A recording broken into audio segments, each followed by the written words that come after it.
یہ تمہارے پروردگار کی مہربانی کا بیان ہے جو اس نے اپنے بندے زکریا پر کی تھی،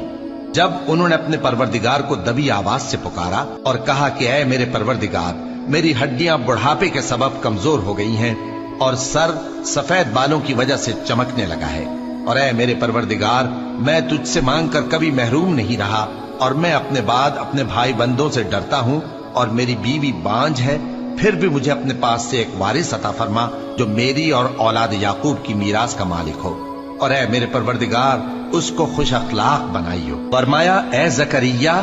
ہم تم کو ایک لڑکے کی بشارت دیتے ہیں جس کا نام یحییٰ ہوگا، اس سے پہلے ہم نے اس نام کا کوئی شخص پیدا نہیں کیا۔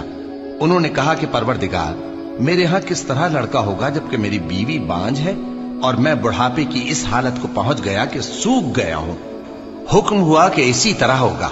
تمہارے پروردگار نے فرمایا ہے کہ مجھے یہ آسان ہے،